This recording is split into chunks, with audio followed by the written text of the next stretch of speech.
Ya, baik, silakan. Ya, thank you very much Kang Indah. Selamat pagi. Sekarang ini pagi sih. Have a nice weekend.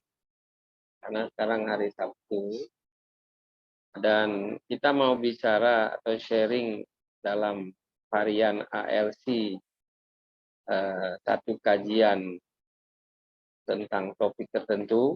Jadi ini varian ketiga ya. Varian pertama tentang International Share Series atau Share Lectures.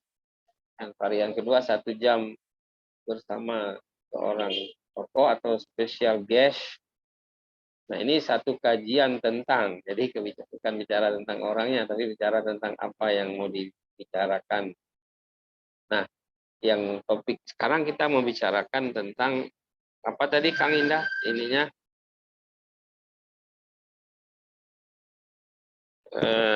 topiknya apa Kang Indah? Tentang anak muda dan Tentang public profesi public policy anak muda Indonesia.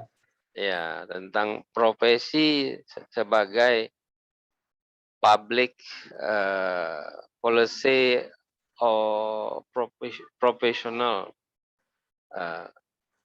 Jadi kalau mau disebutkan bagaimana mengajak anak muda Indonesia itu mau berkecimpung dalam dunia politik negara atau politik praktis dalam konteks memajukan negara.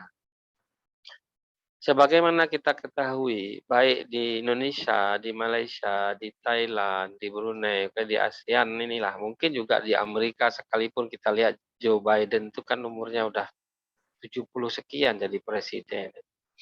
Jadi kita bicara khusus Asia Tenggara lah, dan terutama Indonesia, kita lihat di jagat politik negara kita ini masih dominan atau dominasinya itu masih oleh orang-orang lama atau orang-orang yang sudah senior umur 50-an, 60 dan 70 malah ada, itu yang malang melintang di jagat politik dalam konteks yang ingin membangun negara, memajukan negara di Indonesia, atau negaranya lah. Namun kita tahu kan mereka-mereka yang sudah malang melintang ini yang umur 5, 60, 70 tahun ini kan banyak sekali histori yang sangkarut dengan mereka yang entah karena ucapannya atau karena tindakannya atau karena pembelaan atau penolakannya segala macam yang menyebabkan orang tidak melihat dia sebagai figur yang murni, yang pure, tapi penuh dengan vested interest atau berbagai kepentingan. Yang orang bilang dalam politik tidak ada persaingan abadi ataupun musuh abadi, yang ada kepentingan abadi. Nah, kepentingan ini kalau untuk kepentingan sebesar-besarnya kemakmuran rakyat saja itu no problem. Memang itulah seharusnya menjadi tujuan seorang politisi ingin membangun negaranya. Tapi yang sering kita saksikan adalah kepentingan yang terkait dengan klannya, dengan kelompoknya, bahkan keluarganya, bahkan dengan partainya saja kan gitu. Nah, oleh karena itu pada kesempatan ini saya ingin meng-highlight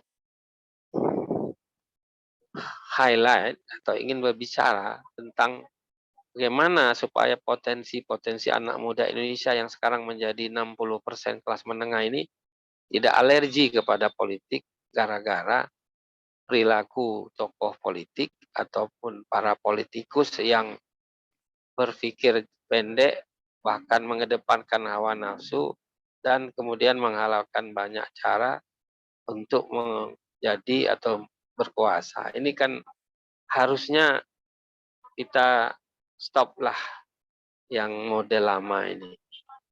Nah, tapi bagaimana membuat hal anak muda juga mau maju selangkah ke depan atau 2 langkah mendekati ke, eee, ranah politik praktis dalam arti untuk membangun negara ini, bukan hanya mencela atau memasalahkan atau membicarakan masalah tentang yang tua-tua itu, tapi tanpa kita juga maju untuk menggantikannya dengan lebih baik, tentu itu nggak akan berubah hanya dengan sebuah komentar, baik secara lisan maupun melalui juk-juk atau melalui tulisan-tulisan saja. Oleh karena itu dalam kesempatan ini saya sebagai, ya boleh dikata socialpreneurs gitu ya, kalaupun saya juga lecturer, itu saya sekarang sudah berumur menjelang 60 tahun, itu melihat bahwa masih sedikit sekali anak-anak muda Indonesia yang brilian secara akademik, secara pengalaman, teknologi, dan lain-lain, itu yang menganggap ranah politik sebagai ranah yang bisa mereka ikut membangun negaranya. Bahkan mereka cenderung menghindari karena melihat badut-badut politik yang tak menarik bagi mereka. Tapi ini kan sebuah apa ya, pemubaziran potensi kalau kemudian mereka apatis terhadap politik. Oleh karena itu, pada satu ketika, dalam arti lebih kurang mungkin sudah 10 tahunan yang lalu, atau lebih malah, saya pernah menghadiri sebuah event buka puasa bersama yang diselenggarakan oleh Ikatan Cendekiawan Muslim Indonesia, yang saya pengurusnya juga waktu itu, bersama Asosiasi Dasen Indonesia, saya juga pengurus di situ, dan beberapa lain komunitas bergabung bersama-sama mengadakan sebagai Muslim Intellectual Society begitu, mengadakan acara buka puasa bersama di Padepokan milik Pak Prabowo Subianto di Sentul ke atasnya lagi sana, kawasan Kabupaten Bogor itu, yang disebut Hambalang itu. Dan pada waktu itu sebuah event itu sangat meriah sekali, dalam arti meriah itu mungkin pertama kali juga ada hajatan begitu dan dihadiri oleh ratusan orang yang untuk menjangkaunya saja perlu naik mobil kalau di Jakarta mungkin 2 jam lah, dan itu masih mendaki lagi. Yang oleh Pak Prabowo Subianto dalam sambutan beliau sebagai tuan rumah mengatakan, saya nggak yakin kalau saudara bukan karena niat yang tulus dan murni mau datang sampai ke puncak bukit ini. Kebetulan Hambalang itu sebuah perbukitan yang ada. Waktu itu jalannya belum beraspal sampai ke lokasi ya. Kita harus melalui jalan yang masih setengah bagus lah gitu. Nah, waktu acara buka puasa itu saya baru tahu juga itu sekaligus sebagai sebuah rekonsiliasi yang digagas teman-teman Muslim, karena ketika terjadi reformasi 98 sempat dikatakan ada friksi atau ada gesekan atau malah ada pertentangan antara Pak Presiden Habibie yang menerima mandat dari Presiden Soeharto yang meletakkan jabatan dengan Pak Prabowo sebagai waktu itu komandan Kostrad ya, yang sekaligus menantu Presiden Soeharto sendiri.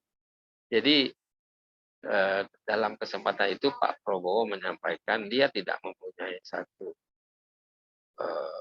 yang tidak baik dalam artinya menyangkut Presiden Habibie atau mantan presiden waktu itu sudah dalam hatinya gitu. Jadi yang ingin saya ceritakan bukan soal Prabowo dengan Pak Habibie, adalah tentang judul kita tadi, tentang bagaimana mengajak anak-anak muda Indonesia yang potensi, yang cerdas, dan yang berpikir transformatif untuk mau menggunakan vehikel partai politik ataupun ranah politik, karena memang itulah sebagai negara demokrasi kita menggunakannya sebagai pilar dalam menyelenggarakan negara. Jadi ke arah itu pembicaraan ini. Nah, pada waktu acara itu kebenaran setelah sholat maghrib, setelah maghrib, jika setelah buka puasa kan sholat maghrib, dan Pak Prabowo sendiri hadir sholat bersama kita, dan ada forum tanya jawab di masjid, ada musola lah.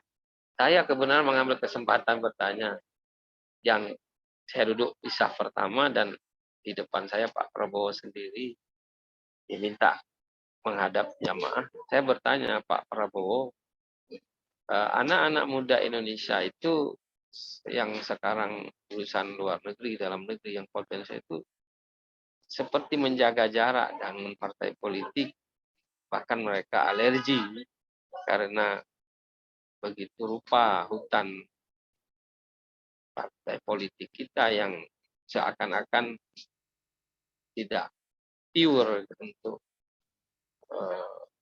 seseorang berprofesi atau membina karir di sana, karena penuh dengan intrik, doktrin, dan macam-macam gaya kepemimpinan yang tidak transparan dan tidak welcome untuk orang-orang yang istilahnya itu membawa good governance lah. Jadi Pak Prabowo merespon atau menjawab pertanyaan saya mengatakan, itu sebab saya termotivasi juga untuk mendirikan Gerindra, kata beliau, yaitu Gerakan Indonesia Raya, supaya potensi-potensi itu mau bersama-sama dan berubah, dan mau juga mereformasi keadaan yang selama ini kita tahu dan kita alami sendiri, kata beliau. Karena itu saya mendengar jawabannya sebagai sebuah prospek lah, selesai reformasi ini untuk ke depan, sehingga ada partai-partai baru waktu itu kan, seperti Gerindra ini, ada PKS, ada PAN, ada 1-2 lagi yang saya lupa. Nah, saat ini setelah ngomong itu berarti ya, kalau Gerindra kan lahirnya setelah reformasi ya. Jadi kalau reformasi 98 kan ya tahun 2000-an ya. Sekarang udah 2022. Jadi saya bicara dengan beliau itu mungkin sudah 15 tahun lalu. Nah, di situ saya melihat ada sih beberapa anak muda yang kemudian direkrut dalam partai politik. Tapi yang namanya anak muda berpolitik secara signifikan itu belum terlalu banyak. Tapi saya gembira ketika Partai Solidaritas Indonesia (PSI) kemudian mendapat legalisasi dari Kementerian Hukum dan HAM untuk bisa ikut pemilu. Nah, saya nggak ada soal terkait filosofi ataupun patron politik dari PSI ini, karena ini saya bukan politisi juga, tapi saya lebih melihat adanya sebuah gerbong baru anak-anak muda yang mampu meng-create potensi mereka untuk berbicara dan berkontribusi di Republik ini dengan cara yang konstitusional, dibandingkan dengan sebagian dalam tanda kutip teman-teman saya yang Muslim 212 dan 414, 515, 718, terserah itu namanya, itu yang lebih bangga atau lebih peduli dengan mampunya mereka berkumpul dengan sebuah isu yang terkait sentimen agama ataupun politisasi agama, apapun lah istilah lain yang ujung-ujungnya toh itu sebagai buih saja yang sementara, yang kemudian pihak-pihak lainlah kemudian memanfaatkan perkumpulan 212 di Monas itu menjadi sesuatu jualan dalam tanda kutip yang mungkin kepentingannya baik atau lebih baik lagi atau kurang baik, wallahu a'lam. Tapi yang ingin saya katakan adalah setelah PSI belum ada tokoh-tokoh muda yang kita tahu, kemudian seperti Obama di Amerika, ya, yang muda-muda lain seperti apa itu Presiden Prancis yang, nah sekarang alhamdulillahnya kita melihat muncul pemimpin-pemimpin muda yang menjanjikan seperti Anies Baswedan di Jakarta, Ridwan Kamil di Jawa Barat, Ganjar Pranowo di Jawa Tengah, kemudian yang ada juga di di kabupaten ya, kabupaten dan kota lainnya. Bahkan yang terakhir kita tahu, apapun tentu saja mau tidak mau kita juga, dan mereka harus mengakui ini akibat dari Jokowi Impact, yaitu ada wali kota Solo yaitu Gibran Rakabuming Jokowi, anak Jokowi, dan juga menantunya di Medan, saudara Bobi Nasution. Tetapi apapun ceritanya, yang milihkan rakyat. Jadi di zaman pilihan langsung ini kan kita boleh ngomong apa aja, tapi kalau orang tidak mengenalnya, tidak percaya pada dia, tentu nggak terpilih juga. Jadi ya soal dia anak siapa dan mendapatkan impact apa sebagai anak atau menantu seseorang, itu sudah hukum alam adalah alamiah, nggak bisa diatur-atur. Tapi yang penting adalah bagaimana partai-partai politik benar-benar secara apa ya, secara sadar menyadari dan secara legowo dan dewasa itu benar-benar membuka pintu kepada pemimpin-pemimpin muda yang tidak terkooptasi atau terkontaminasi oleh berbagai peristiwa politik ataupun peristiwa hukum ataupun hal-hal lain yang membuat mereka kemudian menjadi serba salah untuk mengambil keputusan dalam memajukan negara, karena ada banyak kepentingan lain yang mereka harus akomodir. Jadi saya berpikir di tahun 2022 yang menjelang 2024 nanti, di mana kita akan menyelenggarakan pilihan umum, baik anggota legislatif maupun pilihan presiden, dan juga mungkin yang serentak yang paling kompleks juga di jagat raya di bumi ini, Indonesia ini. Jadi bagaimana supaya anak-anak muda kita yang potensial tadi, yang teknokrat, yang academician, yang kreatif person dan lain-lain, merasa percaya bahwa mereka bisa membangun negara, dan itu dengan mau nggak mau harus berkecimpung di dalam pilar demokrasi yang ada, yaitu di antara partai politik. Nah, saya pikir ini harus ada kesadaran para pendiri, pengurus, atau pembina partai-partai yang dominan atau yang mayoritas di parlemen untuk benar-benar membuat sebuah persiapan tukar generasi gitu. Jadi percayakanlah kepada yang muda-muda dengan umur di bawah 40 lah, atau maksimum 40, 45 begitu. Jangan lagi ada yang cawe-cawe lagi dari yang kuat. bahwa udahlah Anda yang tua-tua itu sebaiknya istirahatlah dengan tenang dan serahkanlah Republik ini kepada generasi baru Indonesia dengan visi dan tantangan yang berbeda dengan yang Anda kemarin awali dalam partai politik. Sebab kalau kita tidak memberi kesempatan ini lebih awal, maka akan semakin terjadi apa yang disebut pemubaziran dari potensi-potensi muda Indonesia itu. Di Malaysia sendiri saya mengamati ada seorang anak muda namanya Syafiq yang pernah diangkat jadi Menteri Muda dan Olahraga zaman Perdana Menteri Tun Mahathir yang periode kedua lebih kurang 4 tahun yang lalu. Lebih kurang. Syafiq ini orang anak muda Malaysia yang telah melonsing satu partai yang berisi anak-anak muda. Betapapun pada awalnya partai yang dibesutnya tidak disahkan oleh pemerintah Malaysia yang notabene menjadi oposan terhadap Tun Mahathir pada masa itu yang Syafiq sendiri menterinya.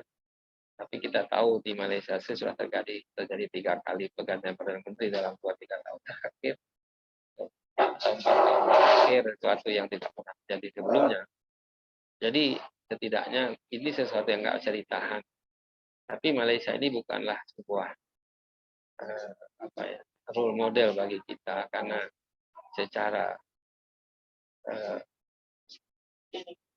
kedewasaan berpolitik setidaknya kalau diukur dari sejak merdeka kita lebih dahulu dan penduduk kita lebih banyak, ya lebih luas, kemudian jumlah partai juga kita lebih banyak dan ya pengalaman politik kita yang terjadi transformasi sejak orde lama ke orde baru, ke orde reformasi itu tidak dialami Malaysia. Mereka baru saja mau memasuki era reformasi yang kadangkala orang kata baru seusia jagung dah mau mati suri. Artinya yang tadinya partai-partai oposisi mampu menyumbangkan barisan nasional ataupun UMNO CS ya dalam 2-3-4 tahun UMNO sudah balik lagi sebagai penentu juga dalam politik Malaysia. Jadi tidak. Tapi saya hanya ingin mengatakan bahwa di Malaysia pun sebuah kesadaran untuk anak-anak muda supaya muncul ke permukaan untuk ikut membangun negaranya ya juga akan terjadi dan sedang terjadi secara ya terseok-seok juga. Nah, di sini mestinya kita menyadari bahwa dahulu ketika Bung Karno, Pak Harto dan lain-lain itu juga pada usia-usia 40-an mereka jadi pemimpin nasional yang muncul ke permukaan. Jadi kenapa tidak sekarang kita percaya yang di bawah 45 tahun malah. Jangan kemudian yang tua-tua ini, apalagi saya lihat muncul partai-partai baru lagi yang masih itu-itu saja orang. Ya, saya kira ya bolehlah setiap orang punya hak untuk mendirikan partai politik, berhak berkumpul dan menyerahkan pendapat. Tetapi yang ingin saya sampaikan di sini, bagaimana para tokoh-tokoh bangsa melalui parlemen apapun di luar parlemen kesepakatan untuk segera atau lebih awal, lebih cepat menyiapkan kondusivitas supaya anak-anak muda Indonesia yang potensi itu tidak alergi dengan politik praktis dalam arti melalui partai politik untuk membangun atau membuat regulasi-regulasi baru yang transformatif yang mengikuti dan menyesuaikan dengan zaman, di samping juga mereduksi atau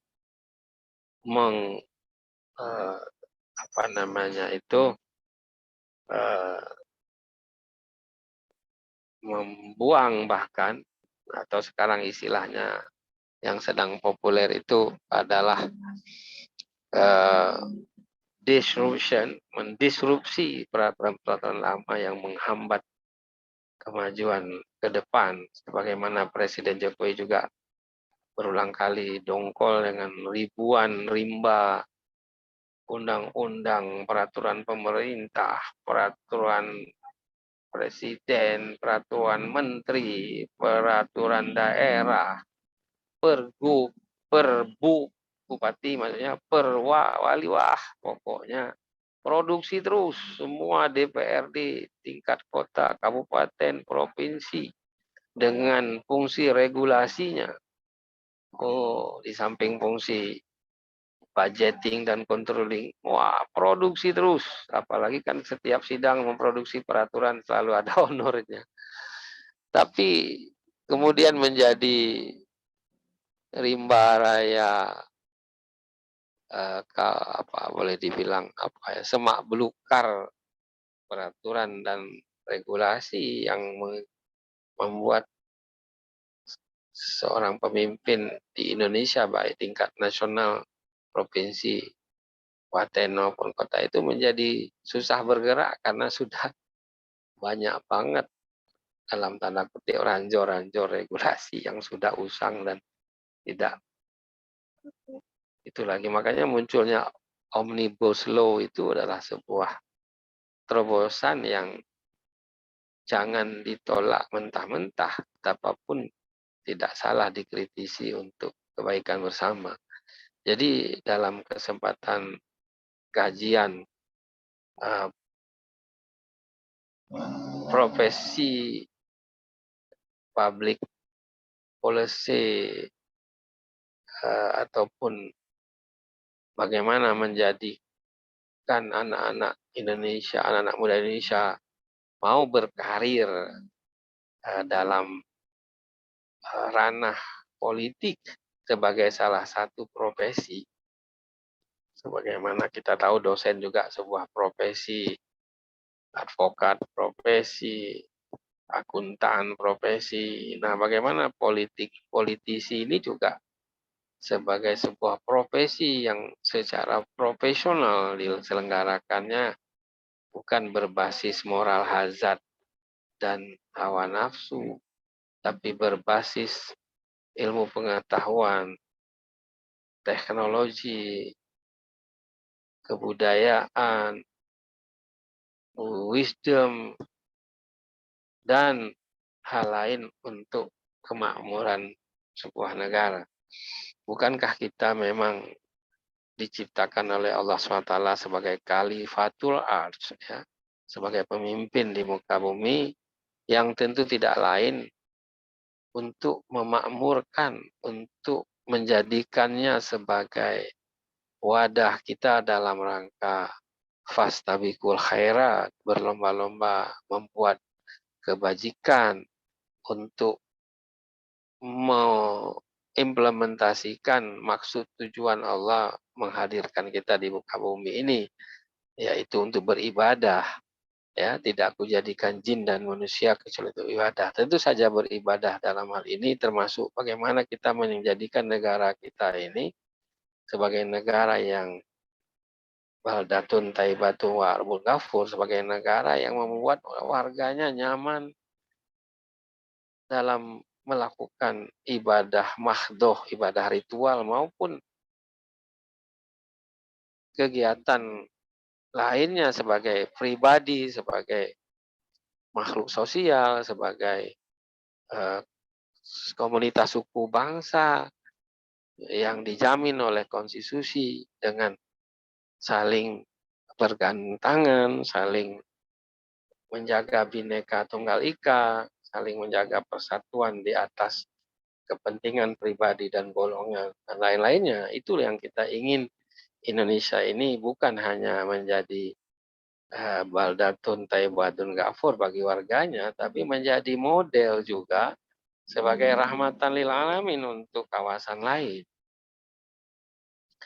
Kita tahu bagaimana di Timur Tengah sana yang secara etnik mereka dari satu ras yang hampir sama atau bahkan sama, tapi tak pernah berhenti bertikai satu dengan yang lain oleh hal-hal yang sifatnya lebih kepada ya hegemoni atau intrik kerajaan dan juga paham-paham yang ingin dilesakkan kepada yang lain sehingga satu dengan yang lain tidak nyaman dengan tetangganya sendiri. Jadi poinnya dalam kesempatan satu kajian ini tentang anak muda di Indonesia khususnya bagaimana supaya mereka bisa termanfaatkan atau memanfaatkan potensi yang Allah berikan berupa umur yang sedang dalam golden age-nya ya, umur emas, kemudian dalam ilmu pengetahuan yang mereka kebenaran mendapatkan pendidikan terbaik di banyak tempat baik dalam maupun luar negeri, kemudian di tengah ledakan teknologi yang memudahkan semua bisa digunakan untuk meningkatkan kualitas, meningkatkan transparansi, mempercepat sebuah aktivitas yang memberikan manfaat bagi manusia, bagaimana itu semua lebih awal dapat kita pergunakan di dalam membuat Indonesia kita ini menjadi sebuah negara yang membanggakan bukan hanya bagi warga negaranya, tapi juga bagi kawasan di Asia Tenggara ini, bahkan sebagai satu negara di Asia, sebuah benua yang orang menganggap benua masa depan di Asia ini. Dan Indonesia sebagai salah satu negara yang dominan di kawasan Asia ini, bahkan menjadi pemimpin di Asia Tenggara ini, kita harus lebih awal melakukan transformasi dalam leadership, khususnya menggunakan vehicle partai politik ini untuk memberikan kesempatan bagi mereka membangun negaranya. Saya kira demikian sharing ini, mudah-mudahan ada manfaatnya. Kemudian mahasiswa saya yang saya tunggu mau tanda tangan skripsinya sudah datang. Sebenarnya dari tadi, tapi saya nggak hafal juga orangnya yang mana. Ini sudah di depan saya. Thank you very much for your attention. Apa yang saya katakan ada benarnya, tentu sedikit ilmu yang Allah titipkan. Kalau banyak salahnya tentu karena kelemahan saya sebagai manusia biasa dan nobody is perfect. Thank you very much. Daun sirih, daun kayu. Terima kasih. Thank you. See you again.